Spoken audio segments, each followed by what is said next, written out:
Hello and welcome to another episode of the Black Dog Sports Podcast. I am your host, Arthur Hosey Jr. of the class of 2008. And today we actually have more people on the show. I know y'all used to just seeing me and Derek face, but now y'all get to see Coach Vivian's aka Bully, and you get to see Ricardo Suggs, the former pickup basketball player and junior high school player for Kosciuszko. And he got that Mike. He got that LeBron James coming home toupee on his head.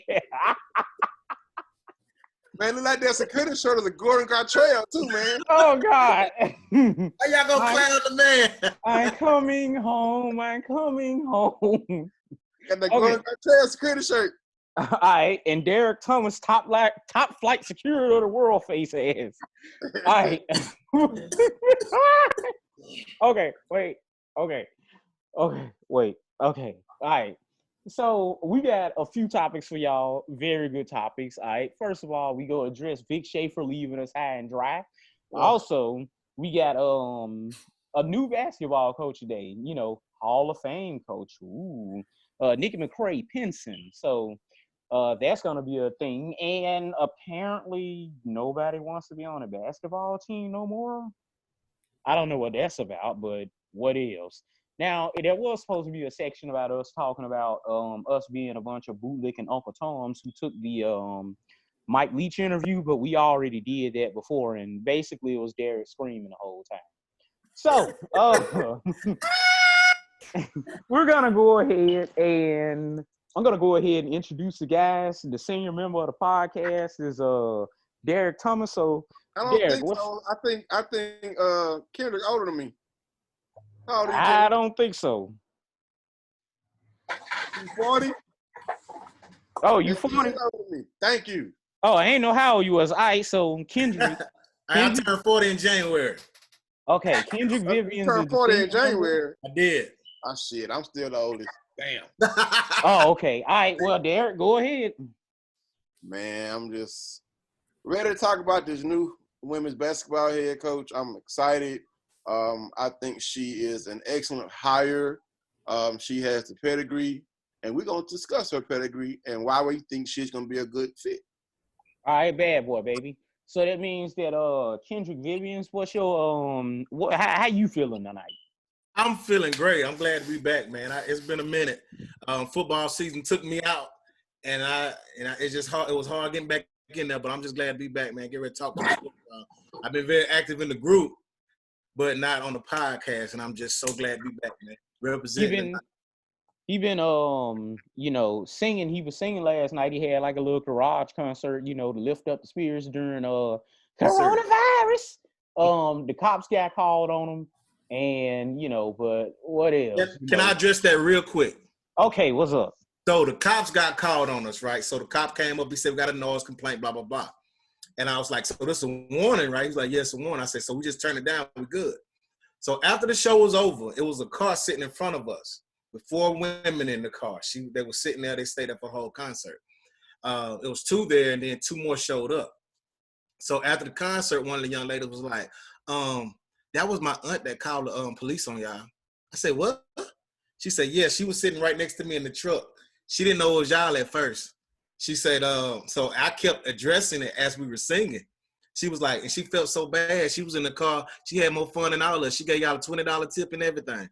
So next time she should be straight because she thought it was somebody else making a bunch of noise.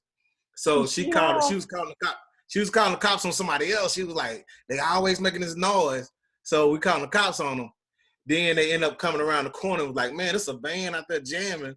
So she ended up enjoying the show. So I think we might be fine for next time because we're going to do another one. But okay. I thought that was so funny to me. I guess we all look alike. All right, are you gonna get a better? Are you gonna get a better mic for next time or what? Well, AJ, here's the thing. We put that together. That was one of those karaoke mics, you know, that you get at like the Dollar Tree or something. So we were just like, hey, let's put this thing together, man. And another thing is the way it's set up. I couldn't hear myself real well, so I was singing wrong into the mic. Oh God, yes. Which why it was muffled. And when I watched it, I was like, man, I shouldn't have did that, but I couldn't hear him because it was shooting straight out. And so I couldn't hear myself. So I know next time, but it was a good trial run, I think. We had some people out there. Matter of fact, people on the other side, I didn't know until later. They was like, man, there's people outside on the other side, outside just chilling, enjoying the show. I'm like, word? So it turned out to be a good thing. And the cops came back the second time filming us. So they came back the next time like, hey, man, y'all know Amazing Grace? Sing Amazing Grace. So if you go back and see me singing Amazing Grace, it's because they came back, requested it, and all that kind of stuff. So yeah, because that this is how we do it that you start off with. You're like, this is how we do it. And I was like, you sounded like you was the whole time. But all right, so Ricardo Suggs, who I actually think is the oldest person on the podcast, but I can't be sure. Where your mind at tonight? Just here to show my face, man. I just want to get gone. You'll never find blum, blum, blum, blum. a hairline like mine. All right, Jeremy. Wait a second. This man is a close personal friend of mine. I've known him since 2003 at Mississippi State University. I was there. Me and him got detained by the cops together. me and him got called coons for interviewing Mike Leach together. Jeremiah, where your head at? Oh, man, I'm just glad to be ready to talk about an actual sports topic instead of talking about whether or not we ask the right question and get excoriated by a doctor, black female, for a whole hour. So it's just good just to be talking about regular sports. Well, no comment. All right, so the Dogs get their lady. They tried to bungle to hire, but, they were able to somehow snatch victory from the jaws of defeat. So, is Nikki talk about Vic leaving first before we talk about her, right? Sure, whatever. It didn't. No, it's for some reason didn't nobody put it into the thing, but whatever. All right, so how did y'all feel when Vic abandoned us? Well, you don't want us no more. How come you don't want us Arnold? No more? I'm gonna start off on this one with Kendrick Vivians. Why do you think he don't want us no more? I think it's something. I honestly think it's something way more than we know. We heard rumors. Think so. It's something way. I don't think it has a lot to do with actual. I mean, because you got to think about it. This man starting to bring in grade A talent, and all of a sudden you dip. You know what I'm saying? So yeah, I think it's something more than that. I think he was glad he was good with where he was. I mean, you got to think about it. His kids been out of school. His wife, she been stopped teaching. I guess when they started, because she was an assistant coach over in Starkville when they first got here, and so she been stopped doing that. They've been chilling. They've been having, they're here. Logan, I know he's over at school now in Texas, but he was singing at local bars and everything. It was home, and he had his little friends and everything. And we on the brink. I mean, you got to think about it. I mean, this team this year wasn't, but they did pretty good with what we had. And so you got to think about the youngsters coming up. We got some goons coming in. He had a something that could have been better than what we've already had. And then, bam, I'm out. And like I've seen a lot of people say, it wasn't A&M, it was Texas. So he had the first, and then somebody said it was something about being closer to family. Word? And nobody believe it. That's what I'm saying. You know what I'm saying? Closer to word. Is that what we're talking about right now? So I think it's something more than we can even think about right now. Hopefully, your girl Jordan, she came out and said something. So she need to go ahead and open her mouth if she want to say something. Matter of fact, we need to try to get her on the show since she want to say some skeletons about to come out. Bring your tail on then and bring the skeletons on with you. So, we don't have to get permission from Mississippi State anymore either because she's no longer a student athlete because she's done, right? Exactly. Right. We can ask the tough questions. No, I'm stop. But yeah, that's my opinion on. We can ask her about what happened with it at Arkansas, because it's suspected that she left because they kneeled during the national anthem. Well, I don't know about that, but like I say, I think it's more than what we know. It's something going on in the front in the office. That's it. Right. All right. So Jeremiah, what's your thoughts on Vic Schaefer leaving, and why do you think he left? I agree with Kendrick. I think it's more to it now. I know we all heard the rumors and what Jordan Danbury kind of articulating. You know, I said at the time, I'll be real. I even said, I don't know if I really want a lot of skeletons out there by one of the best coaches in our school's history. We just lost Moorhead with all that drama and that whole situation, how that all panned out. And then this guy's might honestly be the best coach in the history of Mississippi State. Do we really want that type of negativity out there about one of our former coaches? Because at the end of the day, we want great coaches to come to our school. We don't want to be pushing them off by saying, like, as soon as something happened that we just gonna crap on you. We need, I understand as a fan or somebody that's an alumni of that school, I kind of don't want that to happen. Now, if he did something that's egregious, yes, we need to address it and it needs to be out there. So it might be more to it than just, I'm going back home, especially when it's the same amount of money. You got a great team coming in. I mean, coaches can talk about going home, but you want to win as well. And most coaches, they go back home, they say what? I'm not necessarily saying it was him that did something. I'm like, he might have not been pleased. See what I'm saying? That's what I mean. He might have been like, man, this is some junk and I'm out. Right. You know what I'm saying? It could have been that too. Yeah. Well, and they're saying like Jordan Danbury talking about the skeletons and it's just little things about how Vic Schaefer really was. And I'm like, if this stuff, he was really like this. How is he pulling in all these 5-star players? Like, that don't make sense. I ain't never heard of a coach that pulled in that type of talent and they didn't have some type of, it happens. It happens. I mean, you're a coach. You know, coaches can be jerks. I mean, we know that. But for a guy at Mississippi State to do that, like, that's rare. I know women's basketball is a little different, so it doesn't have the same total poll like with – if you're at Kentucky, you're going to recruit. If you're at, I don't know, what's another big program? North Carolina, you're going to recruit there. It don't matter if you're a jerk or not. But at Mississippi State, to be able to pull talent, you have to be some type of personable person or have somebody on your staff. I don't want a jerk. Yeah, he was cool, though, in a way. I heard he was cool. He was a jerk, but he was cool at the same time. But and how many 5-stars did Mullen pull in? That's a good point. That's a good point. We did lose A.J. Brown, but we're not going to go there. We're not going to go there. We're not going to go there. A.J. Brown, I was talking to, man, I was talking to, I forgot her name now. Louisville, went to Ole Miss.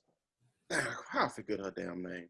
But she was saying Mississippi State didn't even recruit her much. So, you know, I was like, wasn't an A.J. Brown like recruit? She was like, yeah.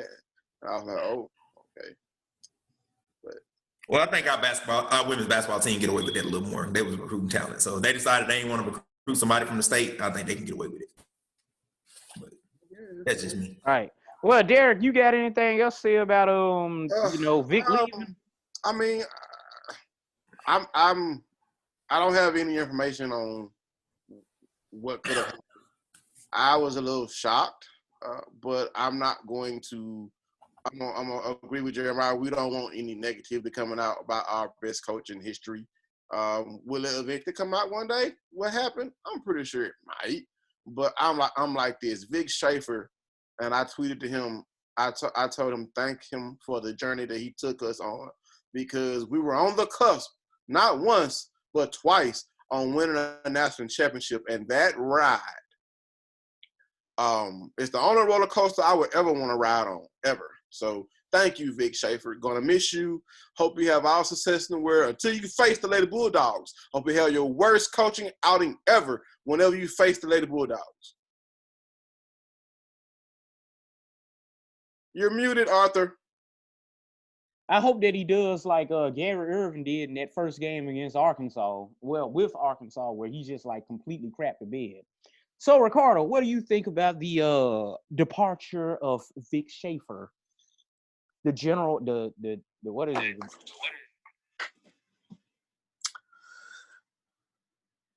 Well, hey, the life goes on. You got somebody else in there. They came to a loaded cabinet. They already came to the house full of food. They ain't got to go buy no groceries. The groceries are already there. Good riddance to them. Can't keep nobody that don't want to be killed. So just move on from that. And Take us to the promised land. Oh, and that was the Nietzsche Forest out of Louisville that I was talking to. I don't even know who that is. Oh, yeah, DeForest? Oh, yeah, DeForest, yeah. Yeah, so I was very disappointed that she went to Ole Miss, but, you know, it is what it is. Like I said, I don't even know who that is. But okay, so now we can get the old coach out of the way. Out with the old and with the new. New head coach is Hall of Famer Nikki McCray-Penson. So, is this the right hire? And on top of is this the right hire? Go ahead and tell me what you think. The fact that she is a Hall of Fame basketball player, what does that do for our program, and what does this do for our visibility? I'm gonna start off with Jeremiah. The word that comes to mind with all of this is optics. I mean, let's just keep it real. They have an African-American female head coach after all the stuff with Mike Leach. I mean, they're just being real. It checks one of the boxes. Then you look at the fact she has a pedigree as a winning player, so she knows it from the players. And, you know, you have so many of these coaches, some of them didn't even play in sometimes high school. Most times they definitely didn't play in college.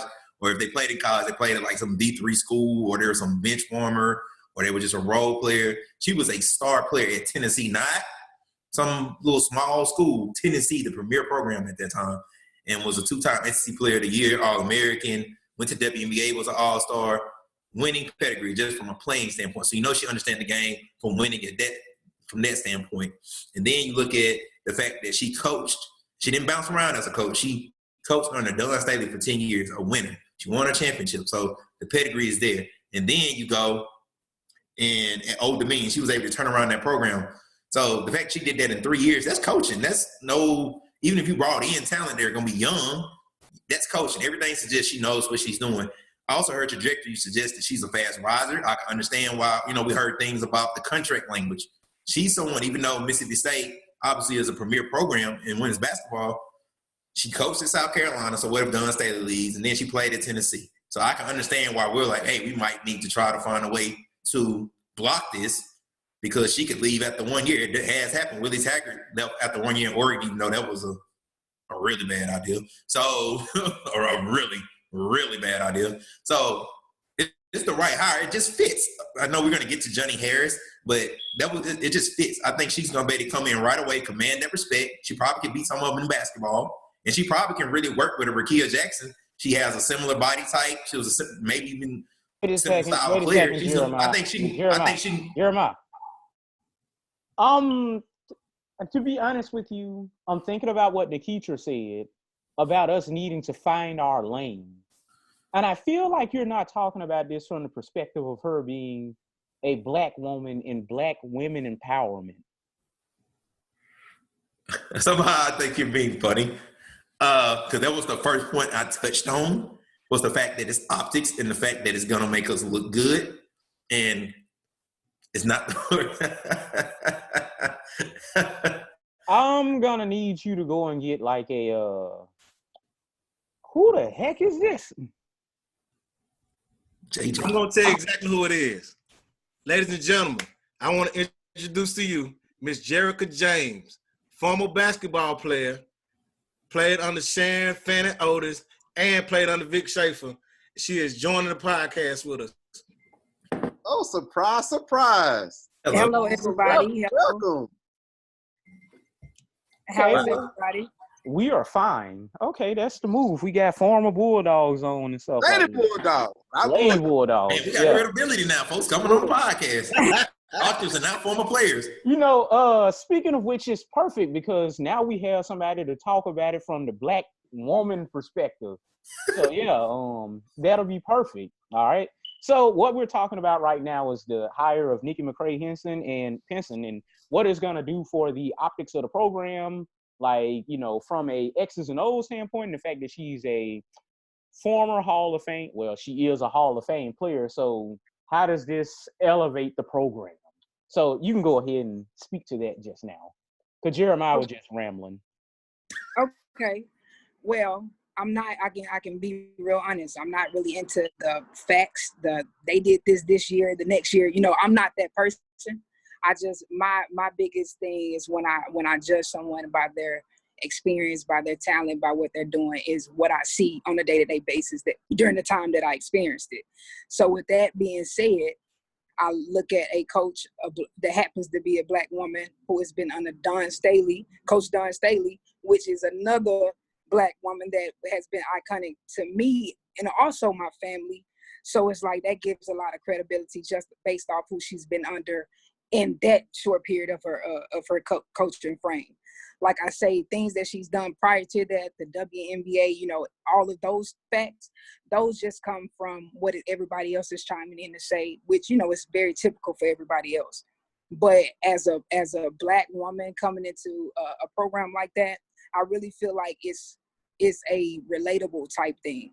Like you can put coach to coach and say, okay, this person has done that much and this person has done this much. But at the end of the day, a team player is going to play his hardest and is going to be the most motivated by someone that they can relate to, someone that they enjoy. You know what I'm saying? So that's in any workplace. When you're leader, when the manager or whoever you want to call them, when you're relatable and you can enjoy it and you can work hard, it's a better motivation. So like that's one area that I look at it. And like I say, I would never go by what coach has done this and what coach has done that, because it's a lot of factors. You got to think about who has the upper hand with the recruitment, who knows this person and how many, you know, it's just so much to go with that. So that's just pretty much my spiel on it. Well, Jerica, would you want to play for her? Of course. Yeah. Yeah, of course. See, now I have a real question. People saying we need to ask the tough questions since she said she played for Coach Schaefer. Oh, I knew it was coming. Coach Fanning. Let's go with the smoke. So there's been rumors out there that Vic Schaefer ain't what everybody think he is. So is there any truth to that? That's all perception. I mean, everybody's going to have judgment. So as long as a person is true to themselves, that's how I gotta portray them. They're true. So if he put on this persona, his persona was there before I even met him. So it had already been in his head because I didn't see no one different from the day that I met him. He's been the same firm, the same let's get it done, the same motivated coach from day one to me until I graduated. So if anybody saw him prior to what he's brought to Mississippi State and judged him off of that, then that's up to them. But I can't honestly say that he's not what he says he is, because anything that he ever said he'd do, he done it. And that was just during the time that I was with him. Why do you think he left then? I mean, just having a chance to play on him a little bit, did he ever speak about being from Texas or anything like that? Why do you think he left? Coaching is coaching. You're there, you're not there. I mean, some, like you say, everybody's talking about family, every time, oh, this is going on. But at the end of the day, you do what's best for you. That's just like asking me, Jerica, why didn't you leave when Coach Fanning announced that she would be leaving and you would get a new head coach? I didn't leave because I knew that coaching is coaching. I mean, you're there one day and you're not. I mean, it just depends on what's going on. It can depend on, all type of factors. So I didn't, leaving at this point was surprising because they're on the higher end, winning, top recruits, looking great. Team was predicted to do so many things. I didn't say that was going to happen right now, but look at the circumstances. We're locked in. You guys are having to do a podcast over Zoom, you know what I'm saying? So just look at the circumstances, because if it was me, I'd want to get to my family too. So, I mean, you just got to look at it both sides. All right. How was so what was the difference between the Fanning and Vic? Like I said, like you said, you talking about, should you have transferred? When I first met you, I told you was my second best player. Right. Because I already know who my favorite, exactly. Of course. But and it's kind of one of them things. Like I expressed this as far as football goes. If the guys know, my guy was Nick Gibson. I'm like, man, he should have bounced because he should have been on that field or somebody's field. I felt the same way about you. I'm like, man, Jerica ain't getting the minutes she's supposed to be getting. I did feel that, and I told you that straight up. And I was like, dude, I loved everything about your game, and so. Like you said, you touched on why you didn't leave, but can you touch on the differences between the two, as far as you can say the coaching styles, or the feel in the locker room or anything like that. Just touch on the two experiences. Okay.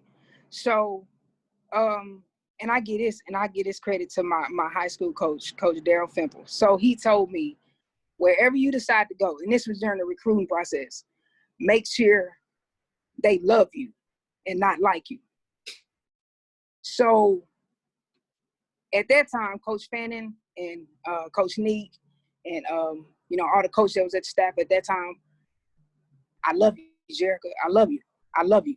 And I'm saying, man, why I got to be in Mississippi? Everything is going through my head. But they was the only school that was saying, I love you. So I'm like, okay, that's where I'm going. So I get to Mississippi, we build this bond. I come in as a freshman, everybody on the team from the lower classmen to the upperclassmen. Love, I'm talking about unbelievable love. And, at that time when the change came with the coaches, this is where Coach Aqua and Coach Johnny came into play, because if they weren't there, I guarantee you I wouldn't have been there. But they came into place because, I mean, whether it's true or not, and you got a feel of a coach and a player, if a coach love you or if they like you. And that's one of the things that I thought was the head bumper with Coach Schaefer and I. It was like, yeah, I like her. Don't get me wrong, I like her. But it's just, that ain't what I'm looking for. And that's fair. That's fair. That's okay. So I was going into that, okay, man, I'm going to transfer. I'm going to go somewhere else that love me. But everybody else that was saying that love me was below Mississippi State. They weren't in SEC. They didn't have the benefits that SEC. We weren't traveling on planes every week. We went two times out the week sometimes. We weren't going eating the finest meals. So I'm like, man, I'm going to suck this up, and I'm going to stay here. I ain't going back to that small level stuff. I'm going to stay in Mississippi State. So and I don't regret it. I really, truly don't regret it, because I met amazing people. Kendrick, to be one particular, I met some incredible people. And so, and that's what it was. So during them 3 years afterwards, it was just like, basketball is my passion, but I know this is it.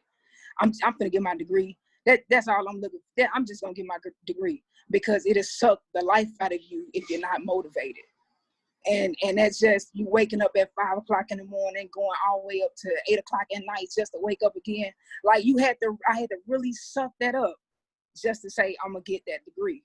Now, like I say, Coach Johnny and Coach Aqua had that much, I ain't going to say power, because don't nobody got power, but they had that much control mentally to keep me going. If they weren't there, definitely would have left. Oh. I'm out. And I would, and it would have been that. But, with that being said, that's just how it goes. Other people would think differently, because the other people would be in different situations that I am. And I'm just speaking like on my teammates and stuff like that. There were people who did leave. But, I just happen to be the one to just say, nah, I'm a cool out. I'm a enjoy this blessing, this opportunity, and ride it out and get my degree. Appreciate it. AJ? All right. So, where was I? Derek, you got anything that you want to say about the McCray hire? Well, I'm excited about the McCray-Penson hire because of the pedigree that she presents. And there have been a lot of people who saying, oh, it's a bad hire. Oh, she came from a lower tier school. And I was like, well, her pedigree as a head coach was better than Vic's before we hired Vic, because a lot of people may not know Vic Schaefer had a losing record before he was an assistant at Texas A&M. You know what I'm saying? And he built himself back up, and then he came to Mississippi State, and the rest is history. Well, Nikki Penson McCray, served almost 10 years as an assistant under Don Staley, and in 3 years she turned around ODU. Only three years. Yes, it's Conference USA, but look at the job that she did. So she also, some of y'all said earlier, she's played the game at a high level. She was a star in college. She was a star in the pros. She's a Hall of Famer. She has gold medals. She succeeded at every level of basketball she has either played at or coached at. I don't see any of that stopping with her coming to Mississippi State. I see her continuing to build on the foundation that Coach Vic Schaefer set. I even see her exceeding it. You know what I'm saying? But she's not going to squander a national championship? No. I agree. I see her exceeding it. And, man, don't get me talking about that national championship because you know what? That should have been a foul on Itty Bitty. On Itty Bitty. They play football. Okay. You know, I am the president of the Itty Bitty tried to flop, and they didn't call it fan club, but whatever. But, you know, I think that it's a great hire, and I don't expect this train to slow down. I expect the train to go full steam ahead, and the South Carolina rivalry just got better. I mean, this is going to be Miyagi versus Daniel type of stuff. You know what I'm saying? Teacher versus pupil. You know, so that rivalry in the SEC between Mississippi State and South Carolina, the fire just got turned up a little hotter. Let's just hope it's like the Blair and Vic rivalry. Let's just hope it's the same kind of deal. I suppose. Ricardo, you got any type of opinion about the McCray hire and how does it affect the program, you know, the pedigree that she comes in with? Well, honestly, I believe it's a great hire, man. Like this. Well, I want to say y'all correct me if I'm wrong, but she'll be the first Black woman to coach basketball at Mississippi State. Am I correct? Of course, it's like what's like the fourth Black head coach of anything. I think. Yeah, exactly. We had 3. Exactly. It's her crew, Ray, and track coach now. The track coach is the head coach, right? Right now, yeah. Okay. Track coach now. So yeah, this is really big, and I hate that it's like something good. It's like this is like the sunshine that's surrounding the dark cloud that's surrounding that program right now. So this is like the jump start. This is the kick that it needed.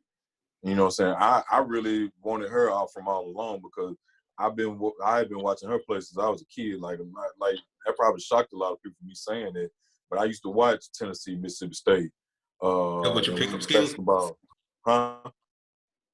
Jeremiah said that when you learn your pickup skills. Hey, man, go The women's basketball team is my second favorite sport outside of football. Yeah, mine too. Like, honestly, I watched like, that coach win.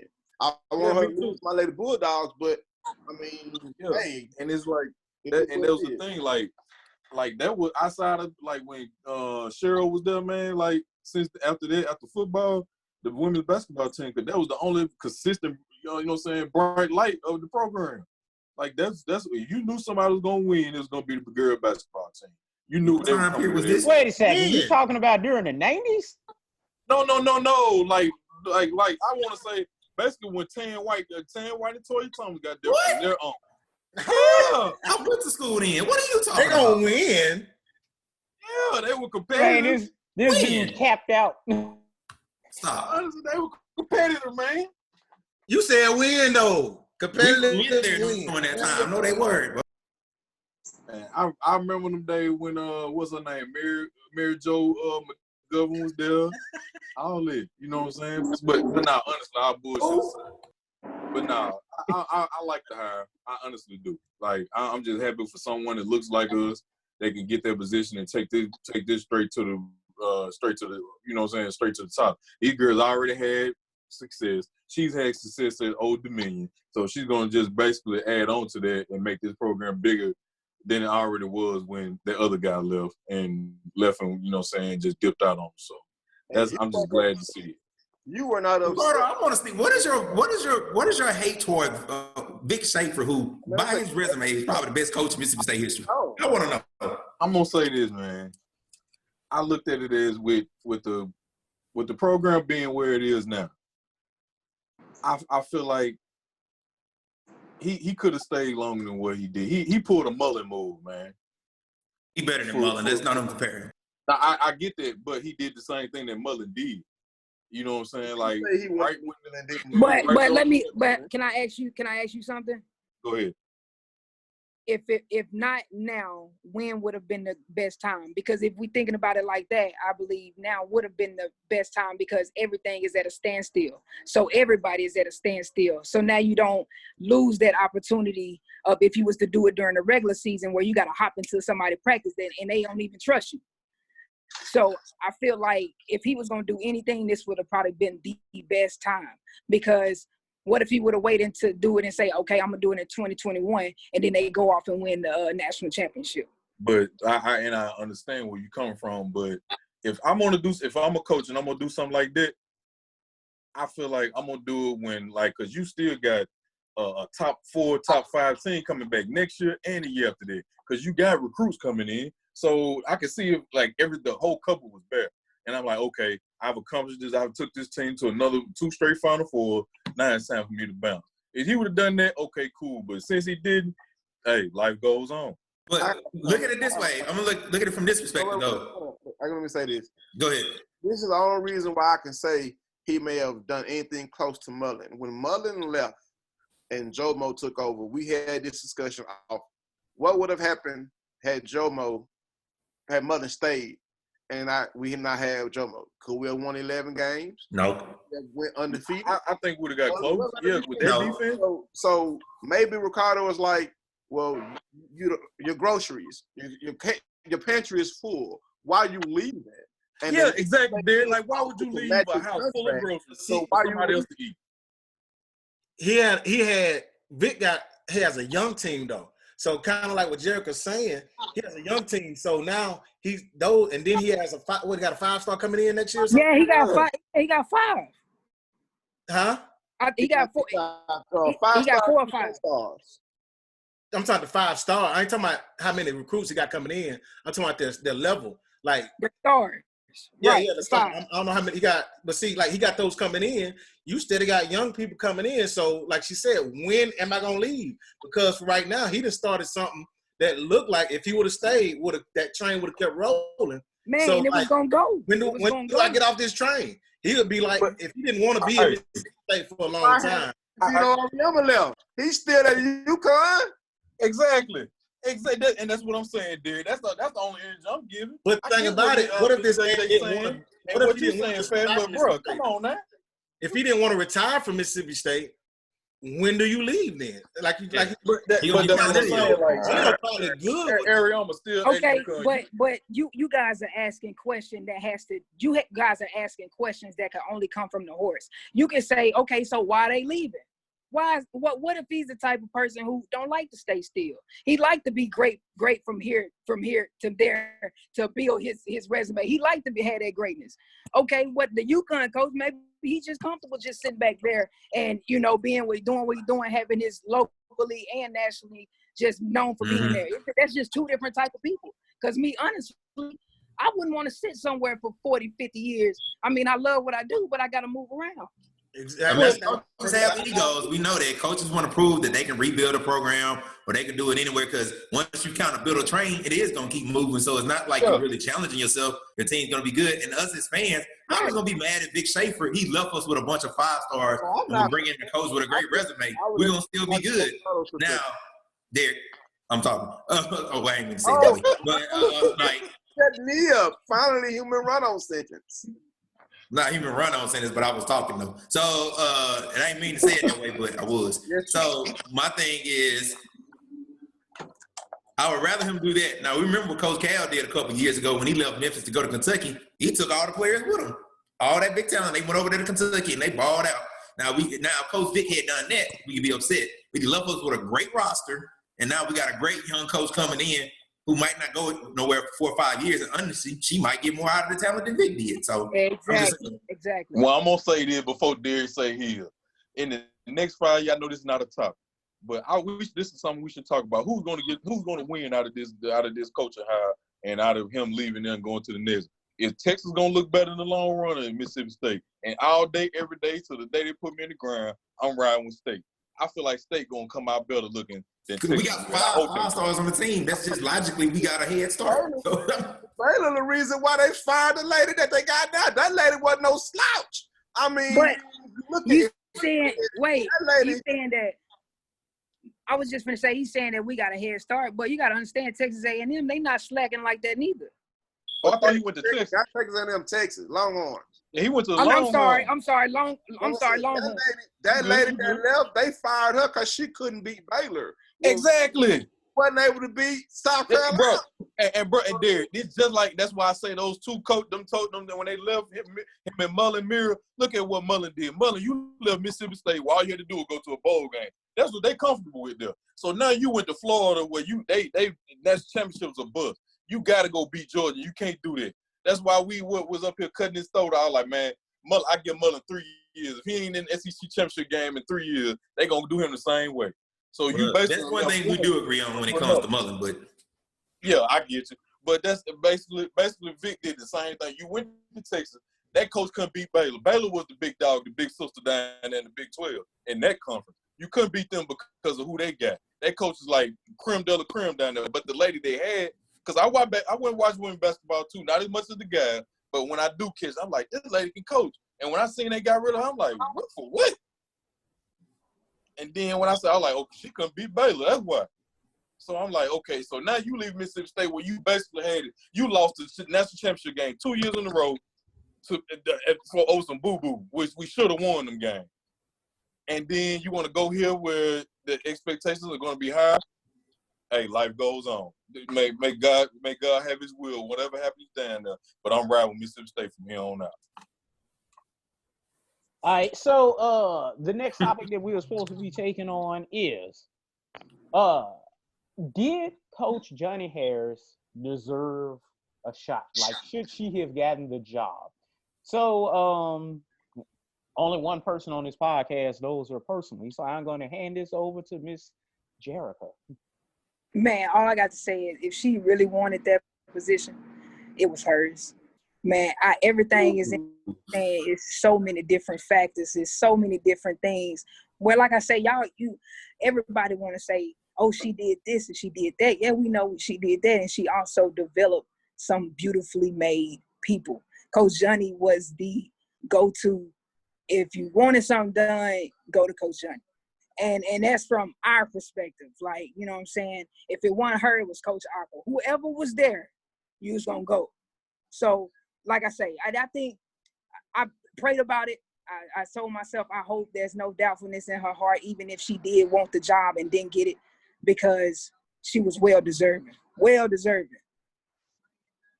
I agree. I mean, I would like, ask her, or if we ever get, AD on, like, hey, Johnny Harris, because no, she's never been a head coach. But and I don't mean to cut you off. I really don't. I'm sorry. Yeah. But what I was going to say is looking at it as an assistant head coach, she is the best person to do it. Right. So what if I was just going to say what if she was just saying, this is where I'm comfortable with, you know what I'm saying? I don't need all that big, you know what I'm saying, that big head coach attention. I don't need all that big head coach spotlight when it comes, but this right here is what I'm good at, so I'm going to ride it out right here. So I don't put past it if that was the mindset too. Right, and then she had been with Vic for a long time. Vic depends on her. I think, could she have told Vic no? I mean, tell Vic no or get my own squad. Or tell Vic yes or get my own squad. I'm sorry, do that. So, but is it in stone that she is going to Texas with Vic? She is going to Texas. Is anyone that been reported? I haven't heard. Okay. No, well, I haven't heard any of that. I saw a site that did say that she's going, but you never know. I mean, it would make sense because, I mean, it's pretty clear that Coach Vic, relies on her for a lot. They have been together a long time. They have won a lot of games together. So it would be, I guess normal for her to be his top assistant with the Longhorns. Hey, Johnny, I want you here with me. You know what I'm saying? So, and she's from she's from where you from? She's from Arkansas, I think, right? She's from Pine Bluff. Yeah, she from Pine Bluff. I'm from Wynn. I came out of North Little Rock. So I would have loved to have seen That's different. That's different, man. Let me go get some light, but that's different. Banging it, Lil Rock. Job because she did have a hand in building this team. Just like any great painter, when you're painting a masterpiece, you want to see it to the end. And even though she was not the lead painter, she had a lot of brushstrokes on this project. So neither one of them looks like are going to be able to see the masterpiece that they were painting. And Coach McCray-Penson is going to be our Michelangelo now. So let's go. Man, I really just, it's just like, because they were holding hands all the way through all the achievements, Starkville will have a hold on her. I don't think she will go anywhere. That's just saying, because people with big hearts, they stay where big hearts are. Starkville has the biggest heart for her. So I don't think she'll go anywhere. You know, Coach Johnny, it's just she can't go wrong. It's like she can't do any wrong in my eyes. So whatever she decides to do, I'm always respecting. So even if she was to land over there with the Longhorns with them, it's just like, you know, I wish you well. Like I want that happiness for you because that's what you deserve. Now, you know, no, I wouldn't like to see her go, because to have her with all the coaching staff right now, to have another powerful Black woman to be the second, man, that's cold. That is cold, dealing with a group of Black ladies. That's a nice combo. So, you know, I do wish her well. All right. Let me see. Bet, what you thinking about Johnny Harrison? Should she have gotten a position, or, you know, all this jazz? Well, see, I think Jerica touched on what I was saying. We don't know, because I mean, I was the first one to say, "Hey, Johnny Harris, get it to her now." That's the first thing I said when I saw Vic gone. When I was the second thing, I was like, "No!" That was the first thing I said.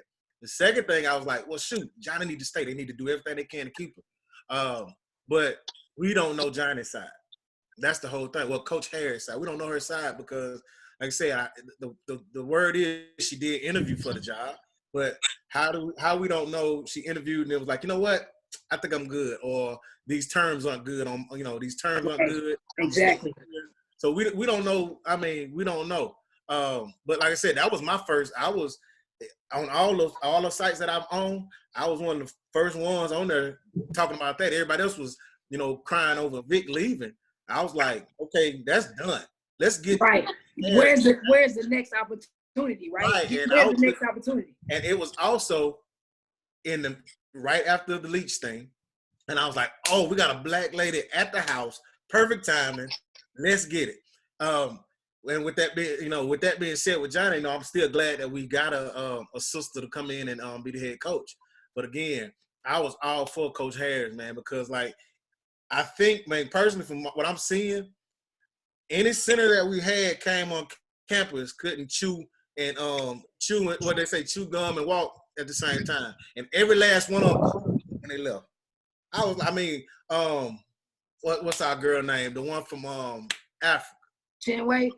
Chinwei. It was like, oh, you look at Chinwei like, oh, boy, we got Chinwei. But then when she got on the court, you was like, man, what in the world is this? But you got to think about it. She was a big factor in us getting to the first Final Four. Big T ended up being the starter over her at the end, but she played a lot of minutes. And so, like, who you say? Dude, what's that now? I said, who you say? I say when we got to the Final Four, I said Chinwei was I think T was starting over Chinwei by that time. And because Chinwei was starting at first. You ain't talking about Tierra, are you? Yeah. Nah, I ain't never played with Tierra. No, I ain't talking about you playing with her. No, I'm saying when they got to the Final Four. Oh yeah, because she started putting the time in. Yeah, you're right. Yeah, Tierra, but Chinwei was still getting those minutes. Right. And when she first started at State, you were like, oh man, I don't know about this Chinwei girl. But then by the end, you was like, you were comfortable when she was on the floor because you know you're gonna get quality minutes. Let Tierra get some rest and chill. And so and even Tierra was like, Man, 6'7", yeah, but you know, and then next thing you know, All-American all over the place. You know what I'm saying? So, you know, and all that credit, you know, publicly has gone to Coach Harris. I mean, with us being out here, everybody that's written about it, talked about it, anything, says, hey, she's the one responsible for all these big girls doing their thing on the court. So you know she can coach. I mean, that's off the top. And then, like Jerica just said, all of us assume that the girls loved her and they respect her.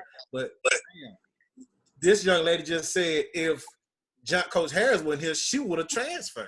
So you know she had those relationships. So that was my thing. She has the relationships, African-American, can coach. Man, gonna keep the team together because she already got the relationship. So we know the team gonna still be there. So I was 1,000% with it. So all that being said, I was with it, but I ain't mad at the hire. I guess maybe a real question is like, should Coach McCray try to keep her on? Because with Jessica Carter, Sydney Cooks, we got a lot of young bigs, so you would think like, would it be a good idea maybe try to keep her on if we can steal her away with a little extra money? Why not? Well, now it's quite hard to say that because you got to look at coaching styles now. If the coaching style don't agree, it's gonna be hard to interact with your assistant head coach because y'all got to be on the same page. Mm-hmm. So that goes with that. Well, I mean, that comes through, I guess, through interview process. I mean, you can't get that through, probably one interview. You wouldn't know.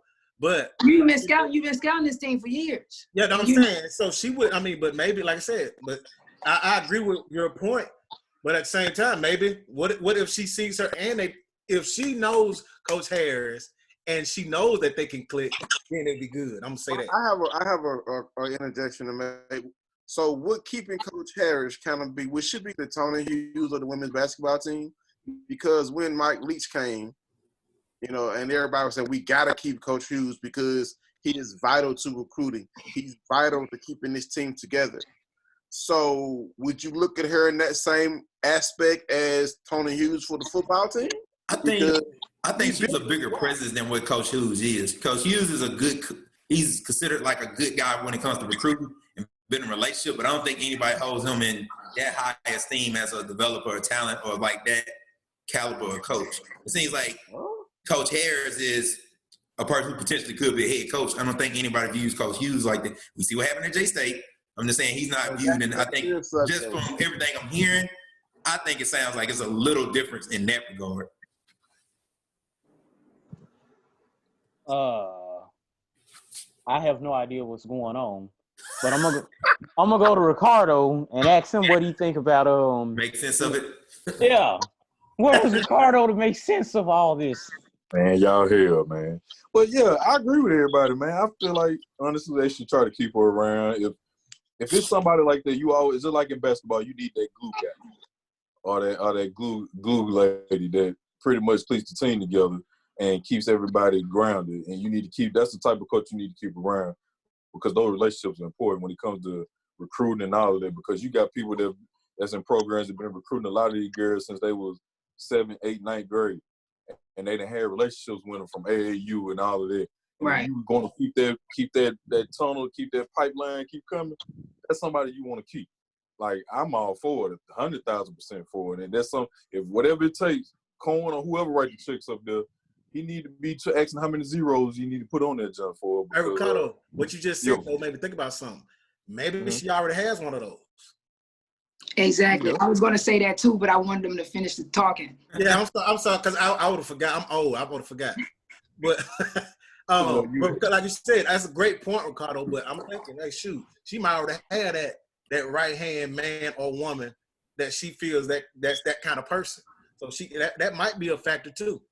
True, and I agree with you, Fed. But I'm gonna shoot you a saying that my dad always tell me, man.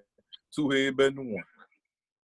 Yeah, but you don't want players to be like, man, going up to Coach Harris, like, man, Coach McCray be tripping. Like, I don't know if you want that. Like, I mean, but I doubt.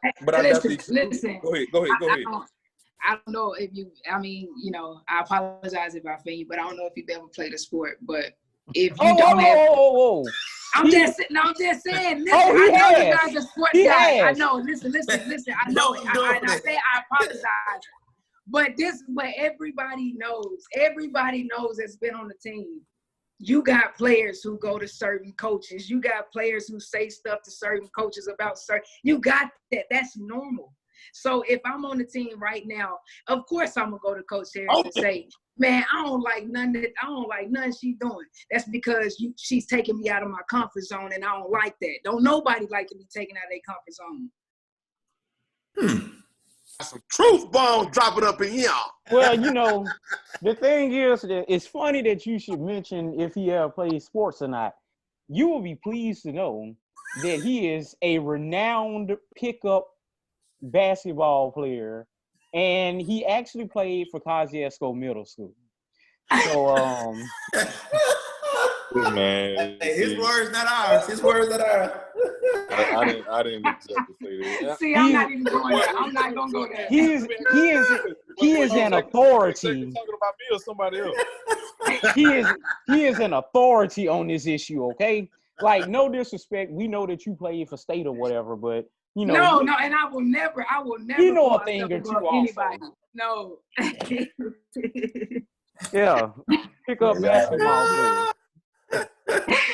Hold Ricardo. That's for the record. He said this himself. We're not ribbing on him just to be ribbing. He said this himself.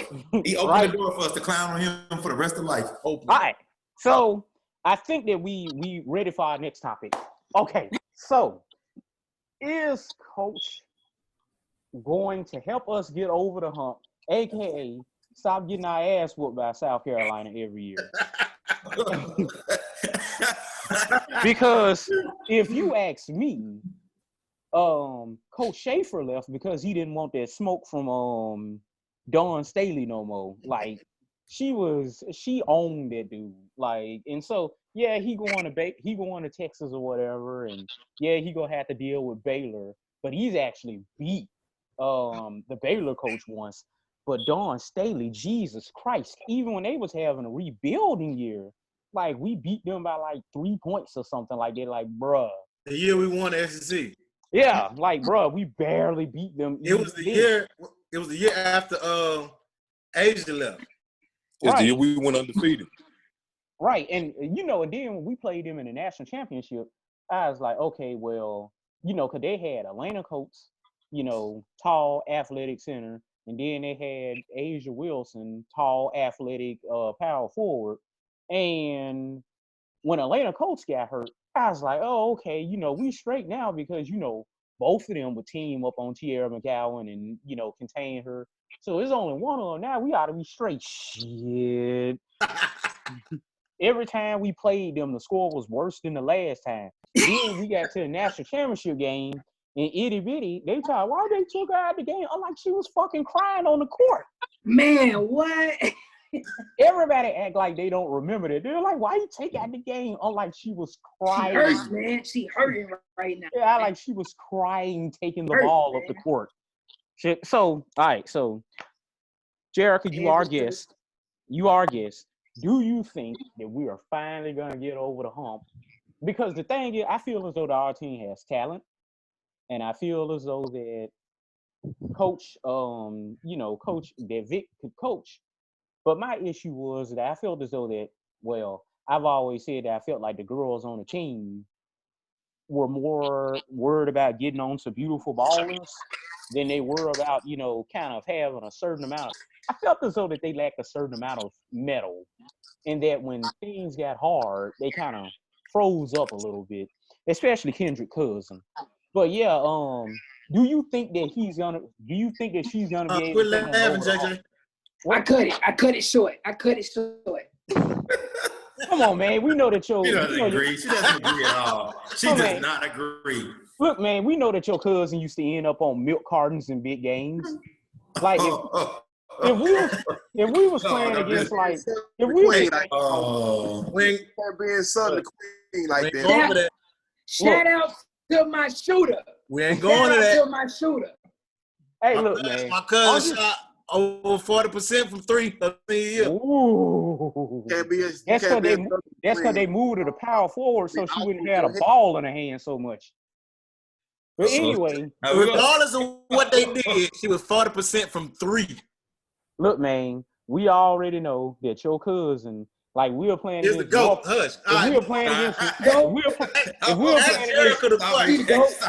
look, if we were playing against Northwest Louisiana State, Oh boy, she here we was go. good. She was good for 40 and 10. But if we were playing against South Carolina, you'd be like, well, goddamn, is Tori even still on the team? Goat, man.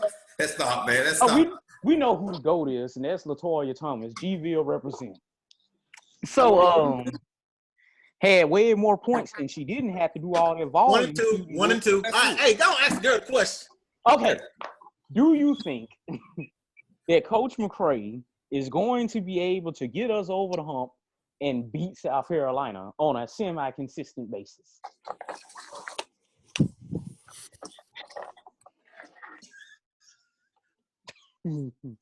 That looked like a barely.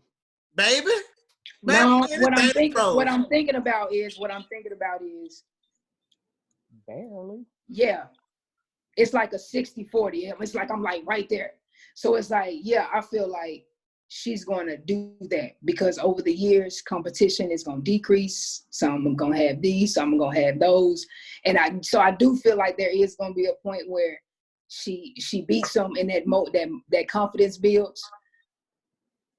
But I also think if she doesn't, it's going to surely feel like it. So, like, although, like, you know, every time we almost had them. It's just like a sad situation. You know what I'm saying? Like, that loss, it really hurts because it's sad. You work so hard to get there. But I feel like in this case, the girl's going to have so much fun with her trying to get there that it's nothing that they're not going to do to win that game. And if they lose at that moment, you are going to really say that's the greatest Mississippi team ever. That's the greatest Mississippi State team ever that's the greatest thing you've ever seen in your life from Mississippi State because there's going to be so much passion out there. All right. All right. Oh, crap. I muted you by mistake. All right. Jeremiah, same question. Do you think that Coach McCray is going to be able to get us over that South Carolina hump? Because they got us shook right now. I ain't going to lie to you. I think potentially the only thing that kind of gives me pause is the fact that could it be where she tries to beat big sister when they play them? Whoa. What was that you said? It's a situation where she tries to beat big sister. Oh, okay. Because at first it sounded like you said something else, but all right. Okay. Well, she tries to beat big sister, or could it be like a Venus Serena situation where they don't go as hard against each other? One of them, she might not play as well, or have the coach as well because she's going against. What's up with you really see Dawn Staley? What the freak? Right. No, I'm not saying Dawn Staley. I'm talking about Nikki McCray. No, Dawn Staley's a killer, so she's gonna go Jordan on her. But who's to say that? We don't know yet. So we can say, yeah, I know she's gonna be competitive. We don't know that. She might get there and be shook. She coached on her for 10 years, not like 1 or 2. So she probably looks at her like a mentor. So going up against her, she might not coach as hard. So we can say, oh yeah, I know she's gonna go hard. She's gonna try to beat her. But what if going against her triggers everything she's been taught? So the same moves that Coach Staley is making, she countered him. She coming back the 2 times harder. So you got to look at it like that too, because they got the same mentality. So the same little sneaky things you think you're gonna get away with other teams, nah, that's cutthroat. Like we already know what's coming. And that's true, and she probably know the things she tries to do to get in people's head. And that's the difference probably her. Obviously, her and Vic Schaefer, she played the game. She played it at a very high level. So she gonna go at it that way. She's a competitive athlete. I ain't saying that Vic Schaefer isn't competitive, but I mean it's different when somebody was a high level athlete and when I know I was just reading Magic Johnson and I didn't realize my battery's low.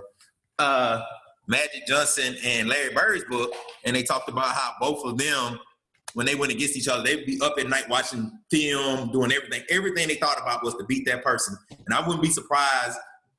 I guess we'll see next year if McCray, if that's her mindset, everything is about beating South Carolina. Obviously, that's our bugaboo right now. We would have national championships if it wasn't for South Carolina. So everything got to be about that. So I want to see if her mindset is going to be like that. Yeah, you can almost go ahead and say that's true because I look at it when Coach Schaefer came to us. All our mindset was to beat Texas A&M.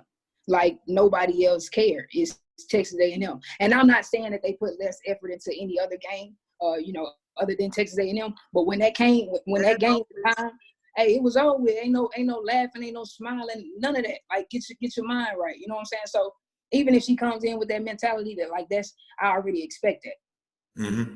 Right. So Derek, what do you got to say on the subject of? Do you think that we will finally be able to get over the hump against South Carolina? Yes, I do. I feel like she wants to be done. I don't think she's not. I'm gonna have to go against the grain what Jeremiah said. I think she's gonna, like you said, treat that like Magic Johnson, Larry Bird. She knows Don Staley's tactics. Don Staley knows her tactics. So it's gonna be like, what can I do to one up Don to where she ain't gonna be see me coming. You know what I'm saying? So I don't think it's gonna be, she's gonna be intimidated about coaching against Don Staley.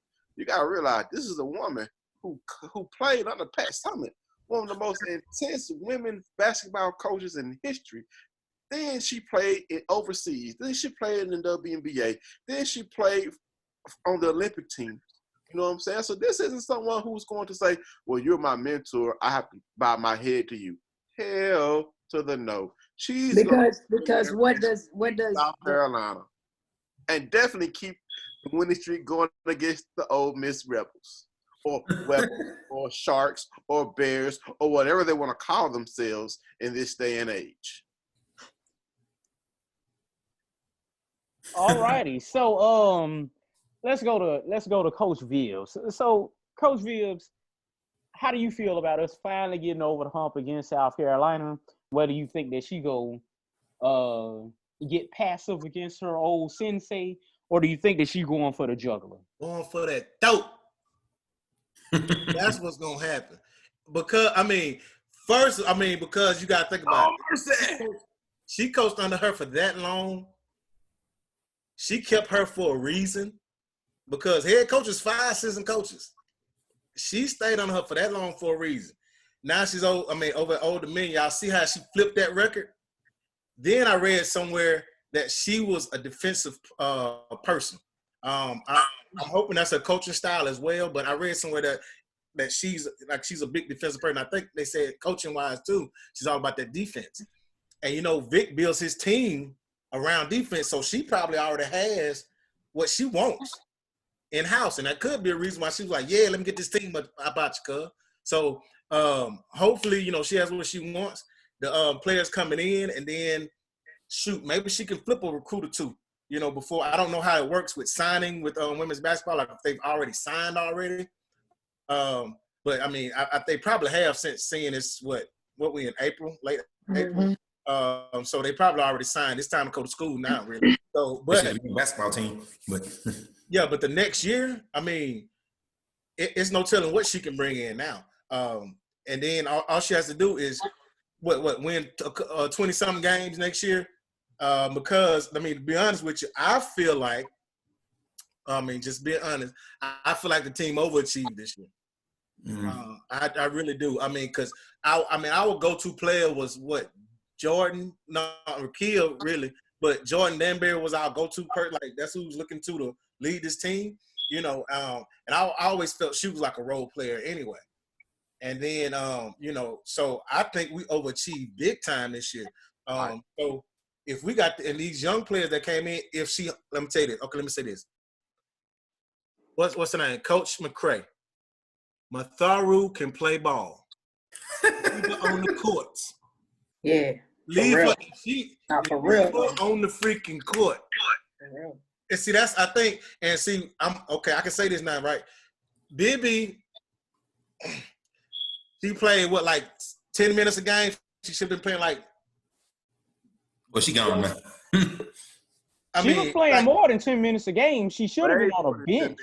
No, I'm saying, like, listen, I'm going to be honest with you. This year, it was bad. It was bad this year. I mean, regardless of what, and everything in me says he wanted to be loyal. I don't know what it was because somebody was talking about Wiggins. Wiggins, when she was in, she was great.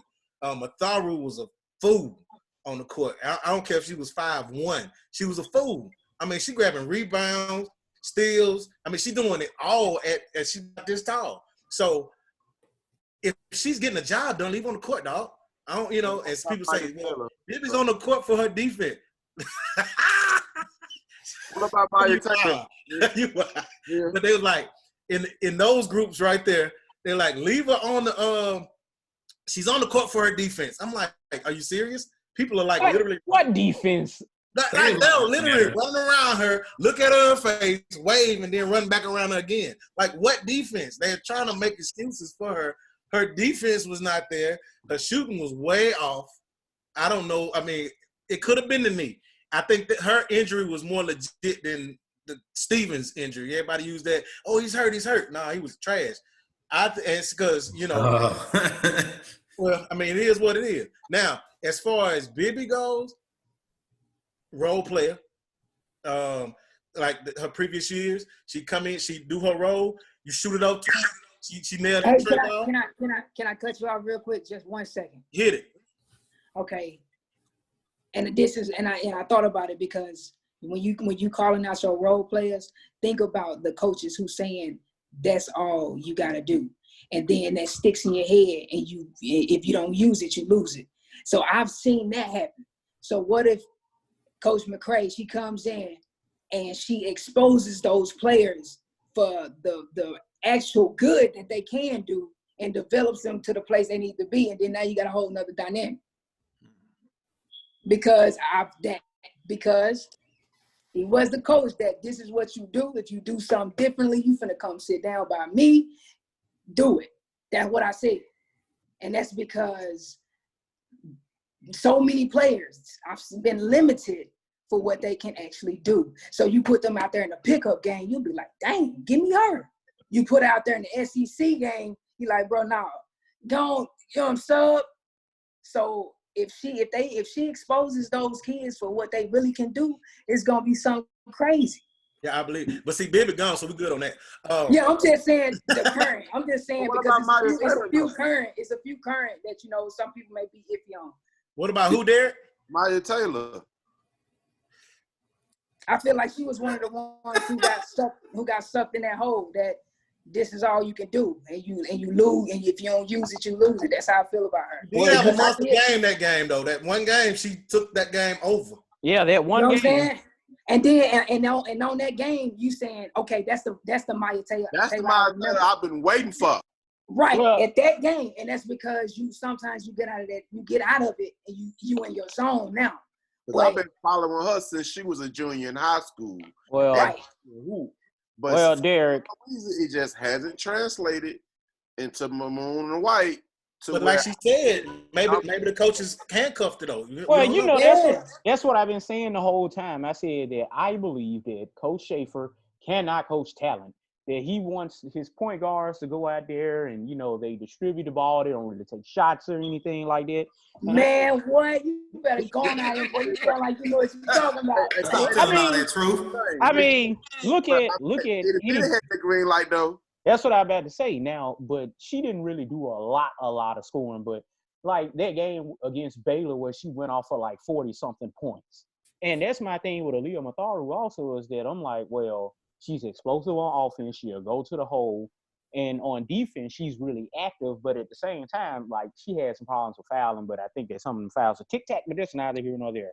So I'm like, bro, how is she ever going to get a rhythm? If she go – and that South Carolina game was shameful. Like, how she going to go out there and she scored, like, 12 points in 3 minutes or something like that? Get back on the floor. Took her out. And then see it again, man. Woo. Yeah, you saw again. He put her in at the dead end of the game so that she could throw an errant pass that made us lose. Because she had the strongest arm. Hey, it's sad, man. It's real sad. That game hurt right there. Right. That game hurt. Yeah, so I'm like, but see, he did Wiggins like that one game. Who is that? I said he did Wiggins like that one time. She came in. As a matter of fact, I was cooking, I believe. And the game was on. I heard, Wiggins. And the commentator was like, man, Wiggins is going. Next thing you know, you hear that horn. And all of a sudden, she got the game. And I'm like, where did she go? Oh, I don't get it. I coach football and baseball. I don't know. Yes. And what you drinking over there, Kendrick? I thought you could pull out some alcohol or something, man. I say you ain't got nothing in there? It's VH Splash. I'm You talking walk to around with my VH Splash. You just drink that regular. All right. So did we get around to talking to what his name is? Ricardo. I hadn't talked to Chef for Ricardo. Ricardo, you got any thoughts on Coach McCray getting us over the hump against South Kakalaki? I hope she do. That's all I can do is hope. I believe she can.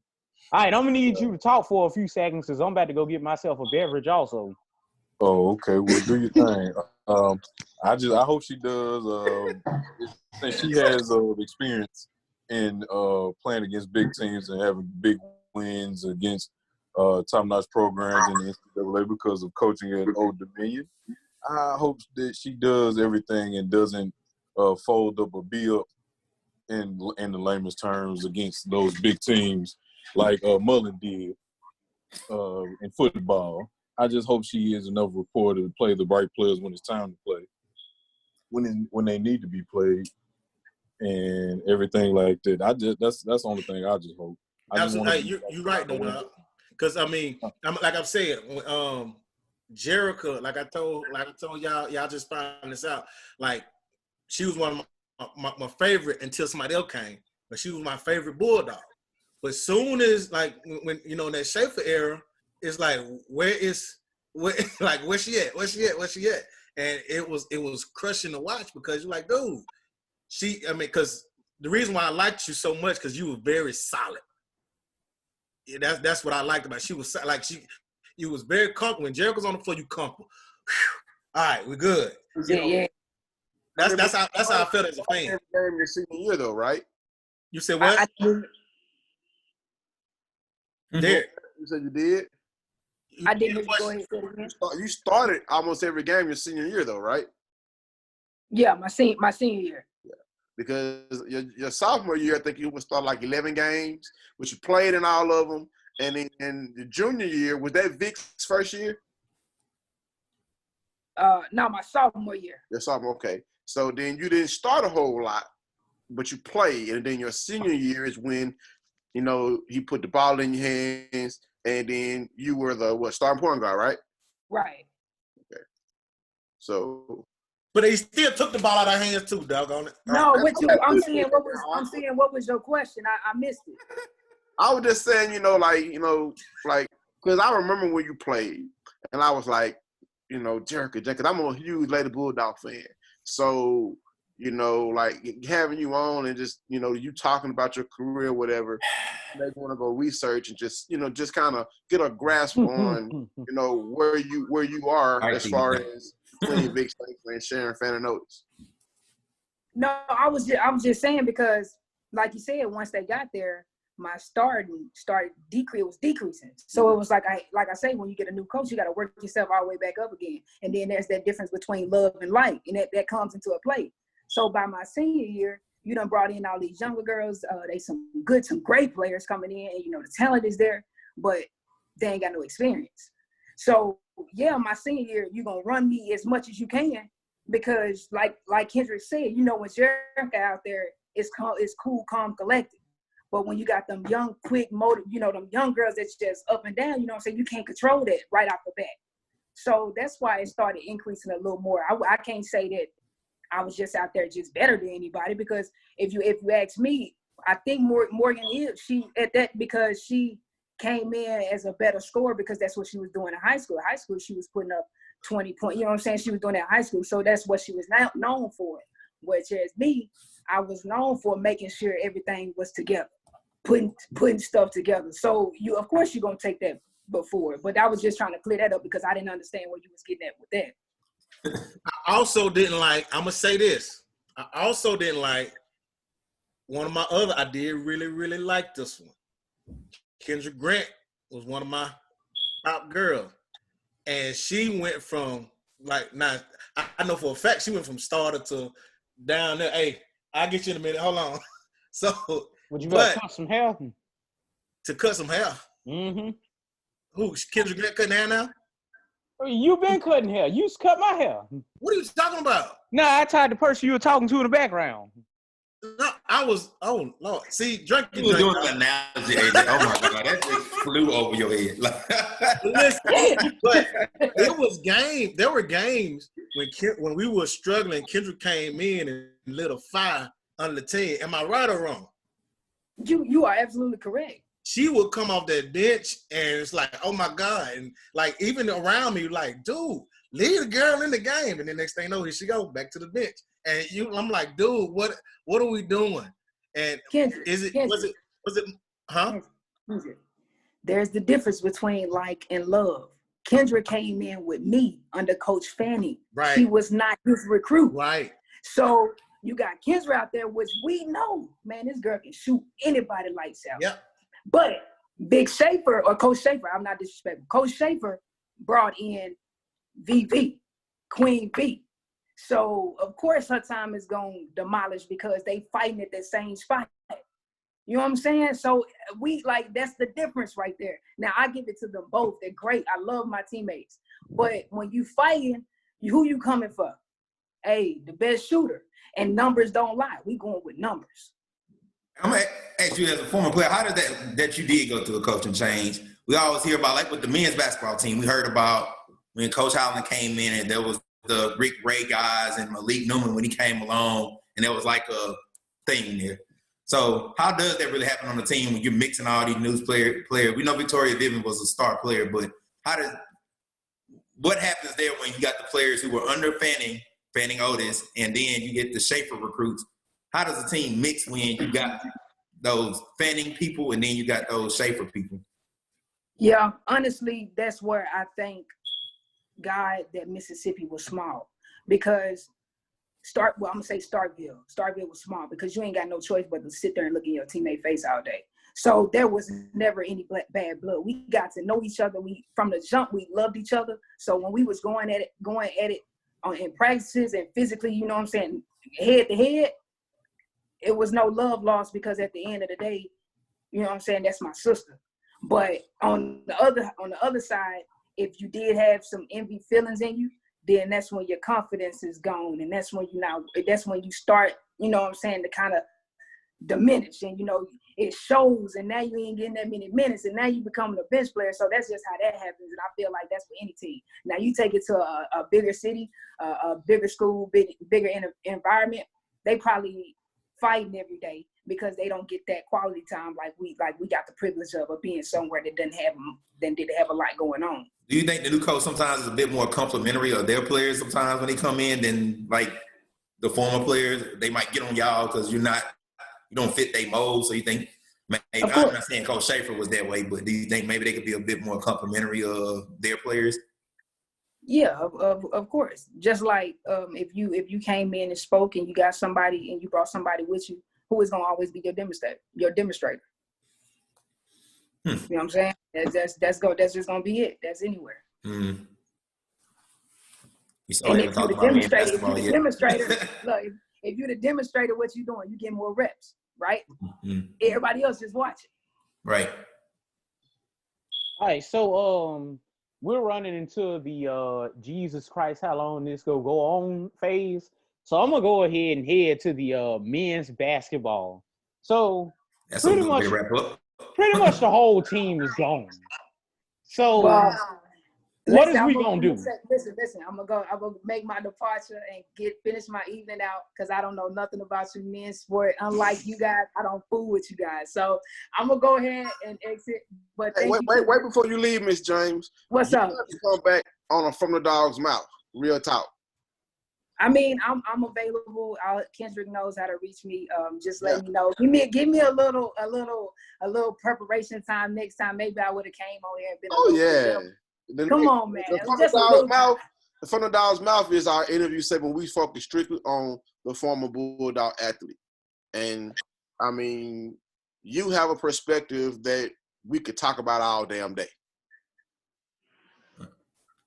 Cool. Yeah, so I figured out like, well, you know, she know basketball, so I don't know, but oh bother. So yeah, what is we gonna do about the fact that apparently we don't even have a men's team no more? So I'm gonna start this one out with My close personal friend, Jeremy Short. Jeremiah Short, Jay Short, that was in the sports media. But did we lose another person? Oh man, Ricardo's left. I'm so sad. But I don't know what we're doing. Honestly, I'm kind of just watching. I'm like, does he have a plan? You've lost what 3 or 4, 5 players to transfer. I mean, you can't do anything about guys going pro. Those are good players. They went pro. I don't know about Weatherspoon. I don't know what's up with that. That don't make a lot of sense. Anyway. His brother say that he coming to finish the job. I'm like, bro, please go somewhere that ain't Mississippi State. I'm just like, we really have, 7 or 8 players. We just got another guy who's not a high-level player. I'm kind of wondering what he's doing. Like, is he just going to try to fill the team with graduate transfers? I don't know what he's doing. Like, I don't know. I'm wondering about it. Obviously, the team ain't going to be any good next year. Unless he become Larry Brown overnight, there's no way. Who do we have on the team next year that's a true impact player? Like, Stewart. He was a freshman, but he was pretty decent. Oh, sure. DJ Stewart. Yeah. Sure, but I think he'll be. I'm trying to figure out why Derek got his freaking camera off, man. You seen Derek? Yeah, everybody turned their camera off. I'm like, what the hell? You turn your camera off too? My camera been off.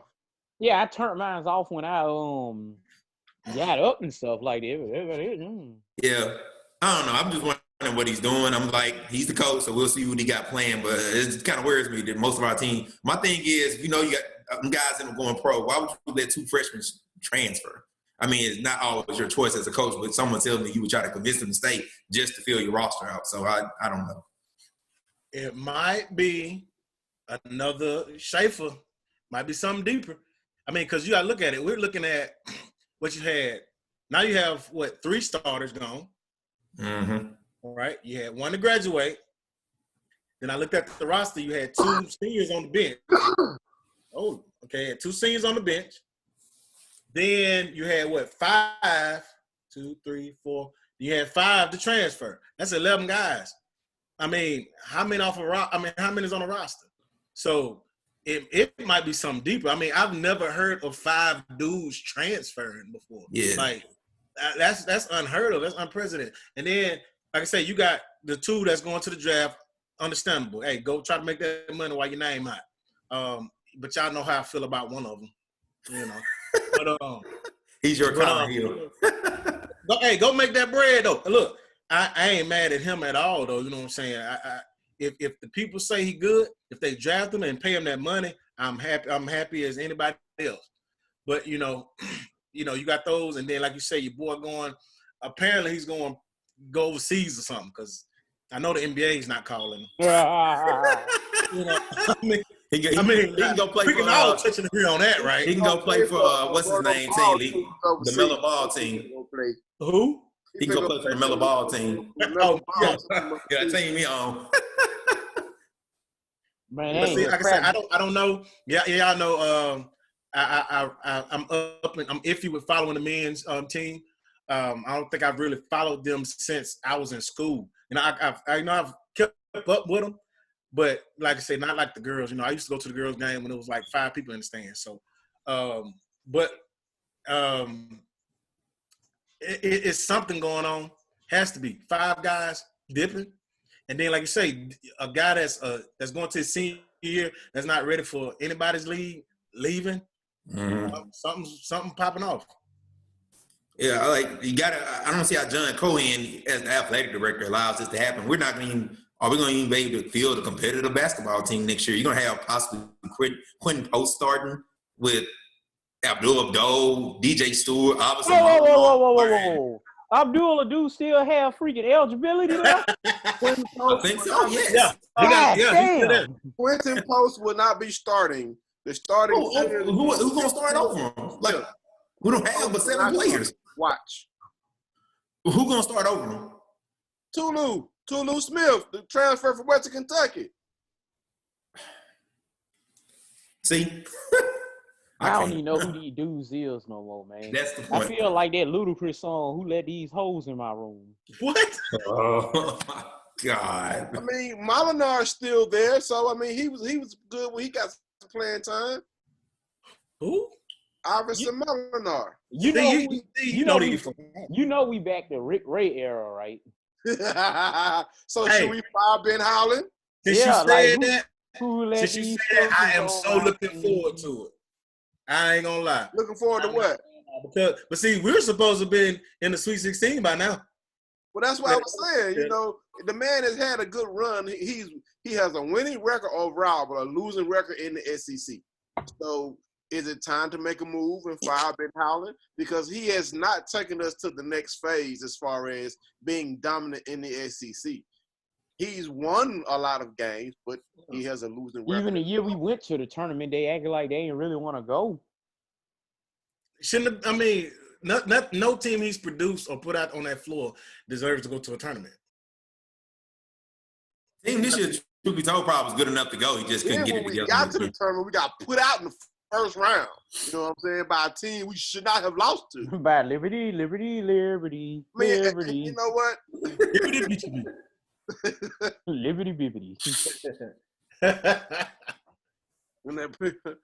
But Ole Miss fans had to hear their mouth. But it's kind of like, they got put out too. I think Stanberry went to the second round once, I think. But like we won SC championships, SC tournaments, all that stuff. But I mean, those don't really matter. And so they got rid of him, and this dude ain't won jack squat. Yeah. Yeah, I still remember that day that Coach Stansberry got fired. I still remember that day. Man, I was so glad. No, I wasn't at the time. I remember a person got mad at me, told me I was a horrible human being because I told him it was one of the best days of my life outside of graduating from college. Wow. I've been wanting to happen for like years. I wanted him to get fired for years, but whatever. Yeah, I was told I was a horrible person, so I was glad he got fired, but whatever. Anyway, maybe I should never put that on wax. Oh, well. Okay, what else we got to talk about? Shoot. That's about it. I really want to be done with this, so I'm just going to end this bullshit right here. Man, we got so much content, man. We should be good for the whole week. Something like that. All right, so I guess this brings us to the end of this episode of the Black Dog Sportscast. I'm going to do like I do every week, and I'm going to get the final thoughts of the guys before we leave out. So, Derek, what are your parting thoughts for this episode? Get behind Coach Nikki McCray-Penson. She needs our support to keep the train running. All right, bad boy. Oh, you see it talking? They say get on the board with her hire. Right.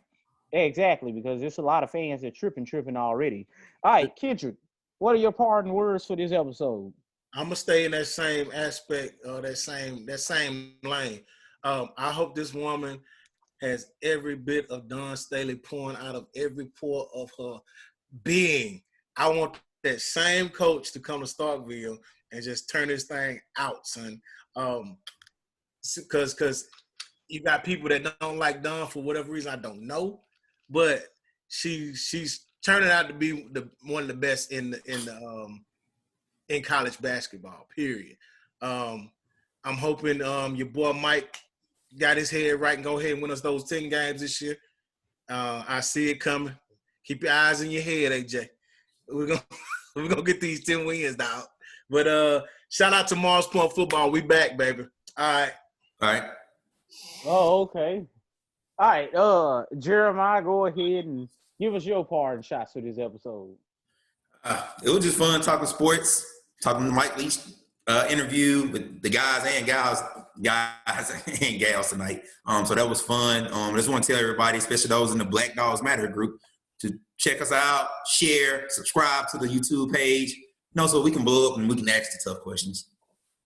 All right, bad boy. So I'm gonna finish this episode out by saying, I guess, blame it on me, say it's my fault, say that I left you in something. I can't remember the name of the rest of the words. Okay. I really don't care. I ain't crying no more. Yeah, I don't know, what is that? Tricette Michelle? I don't know. Sir. But the point is this, I love that song, by the way. The point is this, is that, if you think that I'm a coon, then I guess that's what I am. And I'm going to end this episode out by saying, WWWB. I like fried chicken. Okay, bye.